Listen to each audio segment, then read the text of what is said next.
Hello everyone, good morning. এটা white কাজল ছিল, যে কাজলটা আমি অর্ডার করেছিলাম আপনাদের সাথে শেয়ার করলাম। খুব খুব খুব ভালো এই কাজলটা, আপনারাও ইউজ করতে পারেন। চাইলে আমি এটার লিঙ্ক দিয়ে দিতে। এটা সকাল সকাল বেরিয়ে পড়েছিলাম আমরা একটা জায়গায় যাওয়ার জন্য, যেটা আপনারা দেখতেই পারবেন। আর যত ভিডিওটা দেখতে থাকবেন তখনই বুঝতে পারবেন আমরা কোথায় যাচ্ছিলাম। তো আমি, আমার দুটো মেয়ে, আমার মা আর আমার হাজব্যান্ড, আমরা সবাই মিলে বেরিয়ে পড়েছিলাম। আর এটা ওই মাই ফ্লাইওভারের পাশের যে ব্রিজটা, ওই ব্রিজের পাশ থেকেই আমরা যাচ্ছিলাম। তো ওই মিন্টু পার্কের ওখান থেকে গিয়ে আমরা ওই ভিক্টোরিয়ার ওই যে ব্রিজটা, ওইখানে গিয়ে নামবো। নেমে ওখান থেকে তারপরে আর এই রাস্তার ভিডিওটা আমার তুলতে ভীষণ ভালো লাগে। মানে কি বলবো, যখন রাস্তায় এরকম যেতে থাকি আর এরকম ভিডিও, যে এরকম মনে যেন সব কিছু আমাদের সাথে ছুটছে। আগে যখন ছোটোবেলায় আমরা এরকম ট্রেনে বা বাসে যেতাম, বিশেষ করে ট্রেনে যেতাম, তো তখন ওই যে সাইডে থাকা যে গাছপালাগুলো তখন মনে হতো আমাদের সাথেই ছুটে ছুটে যাচ্ছে, এরকম মনে হতো। তো এখনও এরকমও মানে অনুভূতিটা হয় যখন আমরা মানে কোনো গাড়িতে যাই, সাইডে যখন ওই জিনিসগুলো থাকে মনে যেন ওরাও আমাদের সাথে সাথে ছুটে যাচ্ছে। আর এরকম মনে হয়, ফিল হয়। আমার তো আগেও ফিল হতো, এখনও ফিল হয়। আর এটা ছিল হুগলি ব্রিজ, যেটা ওয়েলকাম বলে লেখা থাকে। তো ওটা আমার তোলার খুব চেষ্টা করেছিলাম, বাট ঠিক করে তোলাই হয়নি। অর্ধেক মাথা মুন্ডু কেটে গেছিলো।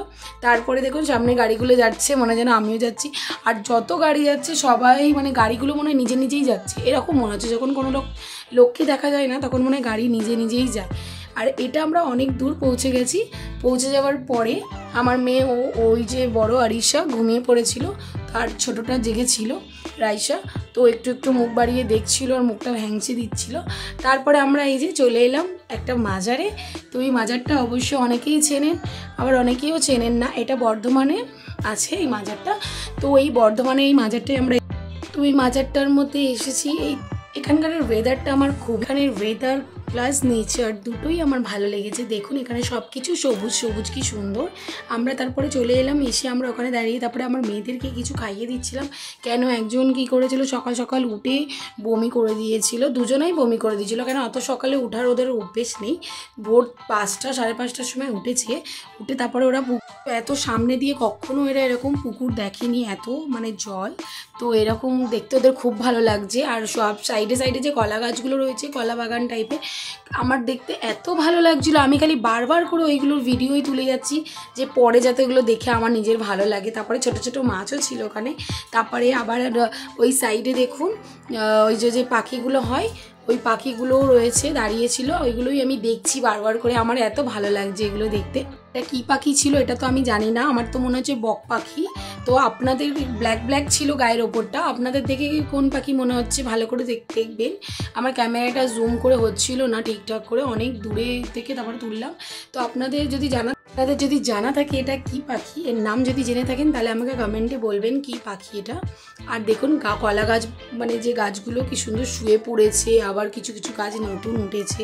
কলা তো দেখতে পেয়েছিলাম দূরের দিকে, আর সামনের দিকে খালি গাছই ছিল। তারপরে আমরা মাজারের মধ্যে এন্টার করলাম। ওখানে গিয়ে আমার মেয়েরা ফাঁকা জায়গা দেখে এত দৌড়াদৌড়ি করছে, ছোটাছুটি করছে। প্রথমে গিয়েছে পুরো মানে ছোটাছুটি করতে করতে, তারপরে লোকজনরা ওদের এমন মানে বলাবলি করলো যে দুজন টুইন্স করলো। তারপরে ওদের শরীর খারাপ করে গেলো, আর কোনো ভিডিও তোলা হয়নি। এটা আমাদের বাড়ি আসার পথে আমরা আসছিলাম। তো বন্ধুরা, আমার এই ভিডিওটা দেখতে আপনাদের কেমন লাগলো, আশা করছি ভালো লেগেছে। তো ভালো লাগলে একটা লাইক করবেন আর সাবস্ক্রাইব করে দেবেন। টাটা।